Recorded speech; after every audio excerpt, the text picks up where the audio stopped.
மட்டும் இல்லாமல் ஆக்சுவலாக வந்து 62வது பக்கம் தேர்தல் அறிக்கையில் தொழிலாளர் நலன் ரொம்ப முக்கியமான விஷயம். மோடி அரசாங்கம் பதவியேற்ற பின்னால் 2020ஆம் ஆண்டு 44 தொழிலாளருக்கு சாதகமாக இருந்த தொழிலாளர் சட்டங்களை எல்லாம் சுருக்கி 4 சட்டங்களாக மாற்றி முதலாளிக்கு சாதகமாக மாற்றக்கூடிய ஒரு கொடுமையான சட்டம் அது.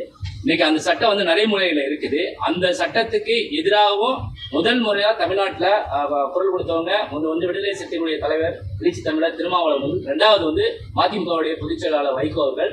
துணை வைகோ தோழர்கிட்ட சொன்ன உடனே உடனடியாக அதை வந்து சிஎம் உடைய கவனத்துக்கு எடுத்து தமிழ்நாட்டில் இந்த தொழிலாளர் தொகுப்பு விரோத சட்டங்களுக்கு எதிராக நீங்கள் குரல் கொடுக்கணும், தீர்மானத்தை நிறைவேற்றணுங்கிற வலியுறுத்தினதையும் இந்த நேரத்தில் அவங்க தேர்தல் அறிக்கையில் வந்து சொல்லியிருக்காங்க.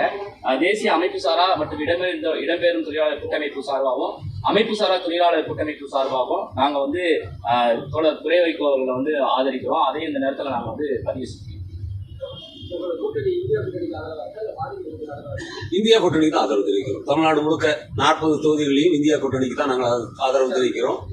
இந்த 40 தொகுதிகளிலும் இந்தியா கூட்டணி வெல்லும் போது இந்திய அளவில் இந்த மதவாத ஜாதிய வெறி பிடித்த கூட்டணிக்கு மிகப்பெரிய சாவுமணியாக இருக்கும் என்கிற அடிப்படையில் ஒரு தனிநபருக்காக மட்டுமல்ல, ஒட்டுமொத்த 40 தொகுதிகளிலும் இந்தியா கூட்டணி வெல்வது இந்த காலகட்டத்திலே மிக முக்கியமானதாக இருக்கிறது. இது ஒரு வரலாற்று தருணம். இது எப்போது நடக்கிற இன்னொரு தேர்தல் அல்ல, இது இந்தியாவினுடைய இறுதிப் போர். 2022ஆம் ஆண்டு ஒரு சாதுக்கள் மாநாட்டை நடத்துகிறார்கள் உத்தரப்பிரதேசத்திலே.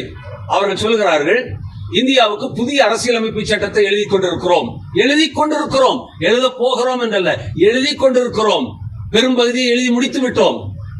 இந்தியாவினுடைய தலைநகரத்தை வாரணாசிக்கு மாற்றுவோம். இந்தியாவை ஒரு இந்து ராஷ்டிரமாக அறிவிப்போம். கிறிஸ்தவர்களும் இஸ்லாமியர்களும் இந்த நாட்டில் மனமகிழ்ச்சியோடு வாழலாம். ஆனால் வாக்குரிமை கிடையாது. என்ன அர்த்தம்? இரண்டாந்தர குடிமக்கள். உங்களை பாதுகாப்பதற்கு எந்த அமைப்பும் வராது. நீங்கள் காவல் நிலையத்துக்கு செல்ல முடியாது, நீங்கள் நீதிமன்றத்துக்கு போக முடியாது, நீங்கள் ஒரு மருத்துவமனைக்கு போக முடியாது. நீங்கள் இந்த நாட்டினுடைய குடிமகனோ குடிமகளோ அல்ல. இப்படிப்பட்ட ஒரு பெரும் பீகரமான ஒரு பீதி ஒரு பயங்கரத்தை இவர்கள் உருவாக்கி விடுவார்கள். எனவேதான் நாங்கள் சொல்கிறோம், இவர்கள் செய்ய தகுதி உள்ளவர்கள். இனிமேல் தேர்தல் நடக்காது, சட்டம் ஒழுங்கு கெட்டு போகும், மக்களை செங்குத்தாக பிளந்து நம்மிடையே அடித்துக் கொள்ள செய்து நம் அத்தனை பேரையும் அடித்துழைத்து விடுவார்கள். நாங்கள் மிகைப்படுத்தி சொல்லவில்லை. தயவு செய்து சிந்தித்து பாருங்கள். மீண்டும் ஒரு முறை நரேந்திர மோடி தலைமையிலே இந்த பாரதிய ஜனதா கட்சி ஆட்சி அமைந்தால் இந்த நாட்டிலே RSS காரனை தவிர, பாரதிய ஜனதாவினுடைய மிக மூத்த தலைவர்களை தவிர, ஒரு குறிப்பிட்ட சாதியினரை தவிர, 3 விழுக்காடு மட்டுமே இருக்கிற இந்த சாதியினரை தவிர இங்கே யாரும் மன அமைதியோடு, நிறைவோடு, பாதுகாப்போடு வாழ முடியாது. இதுதான் இறுதி கட்டம்.